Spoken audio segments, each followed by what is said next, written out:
Protection with Blessings. Maṅgala Sutta. By Venerable Uttamo Thera. 32.2. Establishing of Mindfulness. Satipatthāna. Satipatthāna Sutta is the direct path to the realization of the Four Noble Truths. Therefore, Buddhists should know this important sutta for the practice. If you want to know more detailed on this sutta, you can read and study the book by Ven. Analayo, Satipatthāna, The Direct Path to Realization, an excellent book on this sutta. Here I present a general outline from the Dharma talks by Sayadaw Dr. Nandamala Bhivamsa. Introduction. What is Satipatthāna? To know the exact meaning of this word is valuable. By separating it and becomes two words, sati plus patthāna or sati plus upatthāna. Satipatthāna was used by the commentary and sati upatthāna was in the suttas. Sati upatthāna is mindfulness staying with the object or presence of mindfulness. Satipatthāna is mindfulness which has to stay with the four objects. Sayadaw translated Satipatthāna as establishing of mindfulness. Sati has the meaning of mindful of the object or remembering. So, it has two meanings. Sati stays with the object and memory. The first one concerns with the present. In the suttas, sati was defined as the wholesome quality, and not used in unwholesome matters. Then, what about wrong mindfulness, miccha sati? This is remembering of unwholesome matter. The Buddha emphasized strongly that sati was always needed. It did not like the other four faculties, indriya, spiritual faculty, i.e., conviction, persistence, concentration and discernment. These four need to be balanced. In the beginning, the Buddha talked about the results of establishing of sati, satipatthāna. This point is very important. Only with results and benefits, people have the interest to do it. There are also dangers and disadvantages by doing things blindly before consideration. There are 7 results. 1. For the purification of beings, the practice purifies the mental impurities, i.e., defilement. So, it leads to happiness and peace. Different path knowledge purifies forever of different impurities accordingly, e.g., the first path knowledge, Magga purifies the identity view of the 5 khandhas, non-returner for hatred, anger, ill will, etc. 2. For the surmounting of sorrow and lamentation, Sokha and Parideva. Sokha means lost something and become sorrow, and Parideva means crying with sorrow. With the practice, surmount these negative mental states. Here are 2 results. 3. For the disappearance of dukkha and discontent, dukkha and domanassa. Here dukkha means bodily dukkha and domanassa means mental dukkha, both mean bodily and mental sufferings. What are the differences between sokha and domanassa? They are nearly the same meaning, but differences in aspects. Domanassa is something happening in mind and become discontent. Both of them are feelings of dosa nature. If dukkha arises and follows with domanassa. Here are 2 results. 4. For acquiring the true method, with the practice arrives on the main road to Nibbana. It is not easy to arrive on the main road for realization. There are many reasons for it, and only the Buddhists know the reason why. 5. For the realization of Nibbana, these results were the guarantee gave by the Buddha. And then the Buddha continued the 4 satipatthāna in general. Contemplate the body as the body, not other ways. This is differentiating the object. Sati needs to see a thing as it is. If it is the body, then it is the body. The meaning of anupassati is contemplating. Samadhi and panna are included in the contemplating. The factors include atapi, practicing very hard or perseverance or diligent. Sampajana is clearly knowing the situation of the mind, and satima must have sati. Natural phenomena are working together. It must have these three factors in the contemplation. There are 5 functional factors: karaka maganga, right view, right thought, right effort, right mindfulness, and right concentration. They are working together. What are they pushing away? Or are they overcoming? The hindrances, nivaranas, are overcome. They defiled the mind and blockage the knowledge to arise. Therefore, wholesome mental states cannot arise. Here the Buddha was only sorting out 2 hindrances: desires, abhijja, and discontent, domanassa. Abhijja here is thinking on objects with greed, lobha. This is not the mental action of covetousness, abhijja, which mentioned in the 10 unwholesome kammas. The same word but have different meanings. Here is thinking about desirable and pleasant objects. With the undesirable and unpleasant objects, discontent arises. Contemplating with atapi, sampajana and sati, and these hindrances cannot arise, or like or dislike cannot arise. Contemplating feelings, minds and dhammas are also in the same way. In the introduction of the Satipatthāna Sutta, the Buddha gave the general outline. The reason behind the 4 objects of Satipatthāna is relating to the abandoning of 12 inversions or distortions, vipallasa, with the body contemplation to see the body nature of no beauty, unattractive or repulsive, asubha. To see the feelings as dukkha. To see the mind as inconstant, anicca. And to see the dhammas as not self, anatta. And then, distorted knowledge will not arise. In Buddhist meditation, there are 2 ways to nibbana. Start from samatha practice to insight, and start with insight, samatha yanaka and vipassana yanaka. Among yogis, there are 3 characters: wisdom, craving and view. These can be divided into weak and strong characters. For samatha yanaka, weak in wisdom, contemplation on the body. Strong in wisdom, contemplation on the feeling. For vipassana yanaka, weak in wisdom, contemplation on the mind. Strong in wisdom, contemplation on the dhammas. Yogis with the weak craving, tanha, contemplate the body. Yogis with strong craving, tanha, contemplate the feelings. Yogis with a weak view, ditthi, contemplate the mind. Yogis with a strong view, ditthi, contemplate the dhammas. In one of the suttas in Anguttara Nikaya, mentioned the important points in the practice. First, abandoning the hindrances, with one of the Satipatthāna practice and develop the enlightenment factors, will realize nibbana. There are 2 ways of abandoning the hindrances, with samatha practice and direct Satipatthāna practice. The realizations of the yogis are only slow and quick results. Here Sayadaw remarked the commentaries. He said that the commentatorial expositions were the works of teachers who had experienced, and not just only purely scholarly works. Protection with Blessings. Maṅgala Sutta.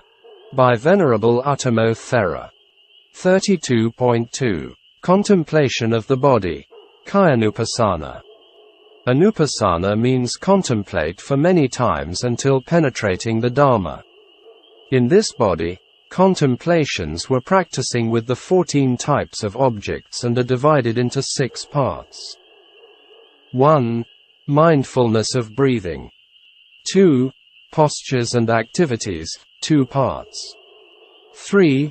Anatomical parts and elements, 2 parts. 4. 9 contemplations of the corpse in decay. Contemplation or meditation is exercising the mind with the objects of meditation. Let mindfulness stays with the object. First, the Buddha taught mindfulness of breathing. Here in and out breaths are objects. Sati only takes the objects, and Gnana, knowledge, knows the object. Both of them are working together. Next, body contemplation is the 4 postures: sitting, walking, standing and lying down. The body cannot survive without changing with the changing of postures that it can survive longer. But for most people not aware of the changes, because of a lack of mindfulness or awareness, they are doing things habitually, and the mind is at other places. These are connections with the big postures and actions. There are also other small activities. These exercises are in the mindfulness with clear knowing, sati sampajana, or mindfulness and clear knowledge, sati sampajana. The instructions for clear knowing are: going forward and returning, looking ahead and looking away, flexing and extending the limbs, wearing clothes and carrying things, eating, drinking and tasting, defecating and urinating, walking, standing, sitting, falling asleep, waking up, talking and keeping silent. The next 2 exercises are anatomical parts and elements, contemplating the anatomical constitution of the body, direct mindfulness through an analysis of the body parts. It listed various anatomical parts, organs and fluids. Review this same body up from the soles of the feet and down from the top of the hair, enclosed by skin, as full of many kinds of impurity. There are head hairs, body hairs, nails, teeth, skin, flesh, sinews, bones, bone marrow, kidneys, heart, liver, diaphragm, spleen, lungs, bowel, mesentery, contents of the stomach, feces, bile, phlegm, pus, blood, sweat, fat, tears, grease, spittle, snot, oil of the joints and urine. It can include the brain. There is a sutta in the Sutta Nipata called Vijaya Sutta, Victory on Delusion, where a thorough investigation of the body leads from its outer anatomical parts to its inner organ and liquids. The aim of the contemplation described was to reduce one's attachment to the body. The sutta itself was a good contemplation on this subject. With the development of medical science, nowadays it is easy to visualize the outer and inner organs. Some people donated their bodies for this purpose. There is a method called plastination of the bodily parts for study. The next exercise is, on the elements, where the body is analyzed into its 4 elementary qualities. The instruction for this contemplation is: he reviews this same body. However, it is placed, disposed of as consisting of elements. In this body, there are the earth, the water, the fire and the air elements. Contemplation of the 4 elements has the potential leads to a penetrative realization of the insubstantial and selfless nature of the body or material reality. 9 contemplations of the corpse in decay. These are the contemplations of the corpse in 9 stages of changing or decay. So, it involves some degree of visualization and reflection. The yogi has to compare his own body with what he would see in a charnel ground, as though he were to see a corpse thrown aside in a charnel ground. 1. 2 or 3 days dead, bloated, livid and oozing matter. 2 being devoured by crows, hawks, vultures, dogs, jackals, various kinds of worms. 3 a skeleton with flesh and blood, held together with sinews. 4. A fleshless skeleton smeared with blood, held together with sinews. 5. A skeleton without flesh and blood held together with sinews. 6. Disconnected bones scattered in all directions. 7. Bones bleached white, the color of shells. 8. Bones heaped up, more than a year old. 9. Bones rotten and crumbling to dust. This body too is of the same nature. It will be like that, and it is not exempt from that fate. These practices highlight two things. The repulsive nature of the body as revealed during the stages of decomposition and death is inescapable destiny for all human beings or living beings. In all these body contemplations, Sayadaw talked about mindfulness of breathing more than others. So, here I will present only Anapanasati, mindfulness of breathing. In practice, we need diligent, atapi. Effort, viriya, has two kinds, bodily and mental efforts, kayika viriya and cetasika viriya. Mental effort is more important of the two. The yogi must have the continuous effort with seriousness and mind energy. Knowing, sampajana, is always reflecting what one is doing and always has an awareness of the mind states. This is the balancing of art in practice. Protecting the practice is mindfulness, sati. Samadhi, concentration, and panna, discernment, are also included. Atapi is a right effort, sama vayama, sampajana is right view, samaditthi, and sati is right mindfulness, samasati. Natural phenomena are doing their jobs. They are not mixed up. For example, the eye is doing the job of the eye, the ear also doing the job of the ear, when we are watching a video. The 5 path factors, karaka maganga, are working together. Sila, ethical conducts, precepts, has been undertaken during the practice. After the first path of knowledge, it becomes the 8 path factors. And then the ethical conducts become natural sila. Satagu Sayadaw U Jnanasara delivered many talks on the Anapanasati Sutta. People who have interest in detail should listen to these talks. For sitting meditation, using a quiet place to sit. The sutta mentioned under a tree or near a tree, rukamula, an empty room or place, sunagara. Sitting crossed legs with a straight back, in a relaxed way. Sati is taking the meditation object. Mindful of the breaths at the touching point. This was from the commentary. In the sutta, only mentioned, established mindfulness in front of him. The touching point of the breath can be at the tip of the nostril or upper lip, depend on each person. Mindful he breathes in, mindful he breathes out. With the development of the stage, 1, the yogi knows the long in-breath and out-breath, short in-breath and short out-breath. The progression from knowing longer breaths to shorter breaths reflects the fact that the breath naturally becomes shorter and finer with the continued practice.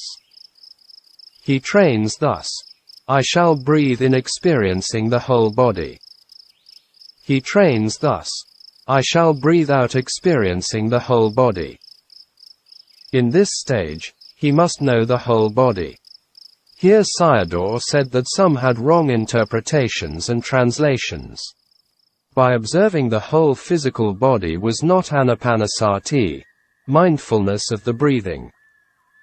Knowing the whole in-breath and out-breath, from the beginning, middle and the end at the touching point, i.e., at the nostril or upper lip. At the stage, 2, the yogi did not know like this. The commentary interpretation was right. According to Sayadaw, traditional interpretations were starting even from the time of the Buddha. By observing the whole physical body, the object is changed, not the breathing anymore. He trains thus. I shall breathe in calming the bodily formation. He trains thus. I shall breathe out calming the bodily formation. Here also calming the breath. When the practice is developing, the in and out breaths become refined. And then both of them disappear. In this sutta, the Buddha taught the first tetrad, 4 stages, only. It is for the beginner yogis. In the Anapanasati Sutta, the Buddha taught 16 stages, the 4 tetrads. The other 12 stages are for yogis who had developed jhanas, absorption states. After the above 4 stages, the Buddha continued to teach. He abides contemplating the body internally, externally and both. According to the commentary, internal and external bodies were one's own and others. This is possible for yogis who have developed jhanas. These things were mentioned in Fa Auk Sayadaw's teachings and his yogis' experiences. Other ways of explanations see Ven. Analayo's book on Satipatthāna Sutta. Here Sayadaw proposed his idea on this point. The external body was in and out breaths. The internal body was the mind of knowing the breaths. With progress in the practice, one can know the contemplating mind with another mind. In this way, the wrong view falls away on the object and the mind. In the Visuddhimagga, mentioned contemplating the object and the knowing mind. When you are practicing alone, how can you contemplate others? In the sub-commentary, by contemplating on others even could not develop samadhi. With the continued practice and progress, discerning of the nature of arising and passing away culminates in a comprehensive vision of impermanence. To regard all phenomena as impermanence leads to knowledge and understanding. Insight into the impermanence of the 5 khandhas is right view and then leads directly to realization. Natural phenomena are with the arising and there is cessation. Therefore, dhammas are not existing by themselves. They exist only by conditions. Mere awareness and clinging to nothing. Mahasi Sayadaw wrote in his book. By knowing in this way, there was only body existing and no thought of a person or being. So, Tanha and Ditthi could not enter the mind. Except knowing the body and not clinging with other thoughts. To observe objectively, without getting lost in associations and reactions. Freedom from identification enables one to regard any aspect of the experience as a mere phenomenon. And then free from any self-image and attachment. Clingings are falling away. The practice of anapanasati comes to succeed. Other body contemplations also have to practice in this way. Sayadaw explained very short and general for each of the following on the other body contemplations. Protection with Blessings. Maṅgala Sutta. By Venerable Uttamo Thera. 32.2. Contemplation of Feelings. Vedanānupassanā. Feelings arise in all minds. When the mind meets or contacts with an object and has experience. Mind exists with feeling. It feels the taste of the object. This experience is feeling. Perception, sanna, is noting the object and feeling, vedana, feel it. Feelings are 3 types, good, bad, neither good nor bad or neutral feelings. Vedanānupassanā is contemplating the feeling or experience of the mind. Happy and unhappy are talking about Vedana. In some meditation centers, talking about to contemplate until the feelings are expired or to overcome Vedana. Could it be expired? With the mind exists and Vedana also exists. Even a very short period of mind, i.e., Tadanga, has a feeling, Vedana, e.g., the path mind, Magga-citta. It experiences Nibbana as happiness. Here to overcome Vedana means to overcome dukkha Vedana with the contemplation. It is possible by practice. This is a misunderstanding and an interpretation problem. It does not mean there is no Vedana and has physical pain but no mental pain. At that moment it becomes vipassanupekkha, equanimity of insight. Mental factors, cetasika, are the movements of the mind. So, as a function, they are one. Therefore, we are using them as mind, citta. There are 52 types of mental factors, cetasikas. From there, the Buddha took out feelings, Vedana, as a particular contemplation. In the Digha Nikaya, Sakka Panna Sutta, the Buddha also taught Sakka, the Deva king, on Vedana contemplation. There are also suttas in the Vedanasamyutta connection with Vedana. The Buddha could not talk all about Vedana in one sitting. He taught him accordingly with each person and necessity. Why are we establishing mindfulness? Sati. The only sati takes the object that panna can know it. Sati cannot know and panna also cannot take the object. They are working together. In the contemplation of feelings. 1. Continuous contemplation. 2. To know about feelings rightly or correctly. To know its intrinsic nature and universal three characteristics of anicca, dukkha and anatta. About the 5 khandhas, mind and body, the Buddha taught 2 types, ordinary khandhas or natural khandhas and clinging khandhas, upadana-khandha. They are not the same. Clinging khandhas mean viewing the natural khandhas with wrong view and craving, ditthi and tanha. These upadana-khandhas are objects of insight meditation. The Buddha taught them for vipassana to cure wrong views and thinking. In the Bahuvedaniya Sutta, MN 59, the Buddha taught about many feelings. Feelings can be analyzed into 3 kinds accordingly to their nature: pleasant, sukha; unpleasant, dukkha; and neutral, upekkha, feelings. Firstly, contemplating seeing them in the khandha, observe with sati. They can be divided into 5 types with sense faculties. These are: 1. Pleasant bodily feeling, kayyika sukha. 2. Unpleasant bodily feeling, kayyika dukkha. 3. Pleasant mental feeling, cetasika sukha.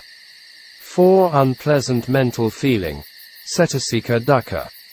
5. Neutral feeling. Pleasant and unpleasant mental feelings are also called somanassa vedana and domanassa vedana. Feelings arise in the body affect the mind and vice versa.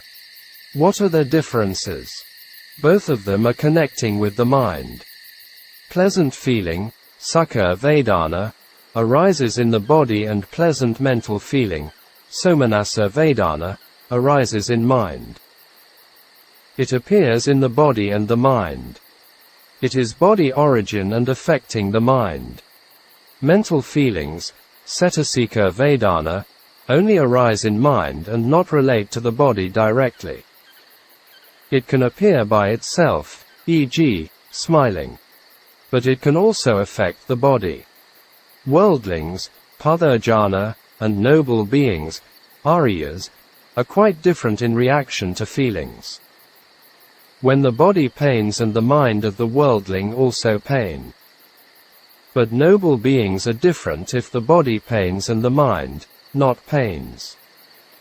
Without the awareness of feelings, the mind is affecting by greed, lobha, and anger, dosa. If these are happening a lot, it has acceleration and becoming strong and stable as a latent tendency, anusaya. It is latent in mind as defilement. If have these kinds of experience again, desire and lust arise, kamaraga. These things are happened because of latent defilement. Therefore, anusaya can be said as future defilement. If the causes are there and it can arise, it means someone has this kind of experience again, this mental state will arise again. If we see something become greedy or angry, and if we see it again will arise.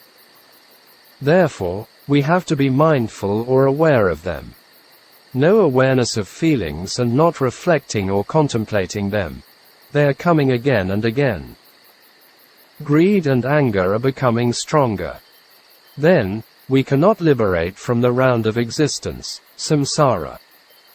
It was like a ball rolling along with feelings. Human beings are kicking by dukkha vedana and fall into hell, by sukha vedana become ghosts, and by upekkha vedana become animals. Therefore, the Buddha said that the frequent homes of beings were the four woeful planes. In the teaching of dependent arising, Paticcasamuppada, the Buddha taught that feeling, vedana, conditions craving, tanha. Why the Buddha not said or mentioned it as anger? Because the craving or desire is happening more than anger. For example, poor people want to be rich and rich people want more and more. Only tanhas are coming. Not knowing about neutral feelings, upekkha vedana, and ignorance, avidya, or delusion, moha, comes in. It is very important to understand the 5 khandhas thoroughly by contemplation. The physical body and feelings, kaya and vedana, are very interesting subjects. For human beings, the 5 khandhas are working together in daily life and cannot separate. Human beings are looking after the body the whole time like a slave. These all are conditioned dukkha and without end. We are even wasting our precious times with sleep also for the body. We are busy every day for the survival of the body. Even we are treating him like a loyal slave. It has no sympathy and gratitude to us. It is oppressing and tormenting us with old age, sickness and death. Conditioned dukkha which connecting to the body is very great indeed. If we understand the conditioned dukkha which binds to the physical body, we can be dispassionate and easily let go about it. Feelings are too important in human life, and it can be said that we are busy for feelings. It is very closely related to the body and the mind. It affects both. We try to get what we like with any cost, and then getting rid of anything that we do not like. Feelings have a lot of influence on human beings. It cannot be denied. Look at what is happening in today's world. Many problems and sufferings are going on in the world through feelings. For pleasant feeling or sensual pleasures, human beings try with any mean to make money without any control. All sorts of pollution problems going on in societies, natural environments and the earth. For unpleasant feeling or ill will or hatred that killing and harming a lot of innocent human beings by wars and terrorism. Human life is not secure anymore. There are dangers always waiting for us. If men can control feelings or become the masters of feeling, and the world will be a better place to live. In the contemplation of feeling, when someone feels a pleasant feeling, he knows, I feel a pleasant feeling, with mindfulness, sati, that he knows about it. With unpleasant and neutral feelings, also in the same way he knows them when they are arising as, I feel an unpleasant feeling and a neutral feeling, etc. In the first part of the instruction, the Buddha taught the 3 basic kinds of feelings, pleasant, unpleasant and neutral. Because by themselves can lead to realization. In the Satipatthāna Sutta, after mentioning these 3 basic feelings, they were followed by an additional subdivision of feeling into worldly, samisa, and unworldly, niramisa. Therefore, totally 9 kinds of feelings have to be contemplated, whenever and whatever type of feeling arising. If we ask the question, Who is feeling the Vedana? The answer is Vedana feels it. Except Vedana and no feeler is there. It is just only natural phenomena or natural process. Sense object, aramana, contacts, phassa, with mind base, vathu, that we have the feeling to feel or mind arises. There are only causes and effects phenomena exist. Only natural phenomena are arising. This is the right view. Vedana arises and Vedana feels it. Vedana is very important for us because it leads to craving, tanha. And then, tanha leads to suffering, dukkha. With tanha arises and dukkha will arise. If we cannot deal with feelings and cannot escape dukkha, because human beings have a strong attachment to Vedana, a lot of human problems and sufferings existing in the world. It was like a fish craving for the bait and swallowed it that and died painfully. Also, it was like a drop of honey on the edge of a razor blade, whoever licking it would suffer painfully. Even we can say human beings are fighting each other for Vedana. After knowing about the intrinsic nature of feelings, he abides contemplating feelings internally, externally, and both. Vedana in oneself and others are the same kinds of Vedana. With continued practice and discerning the three universal characteristics of Vedana, inconstant, dukkha and not self. First, knowing the arising and passing away of feelings, mindfulness, sati, is always keeping up with feelings that knowledge, jnana, develops. With the inside knowledge wrong view and craving, ditthi, tanha, not arise. After sometimes clinging to feelings fall away. And then the mind becomes free, vimokha.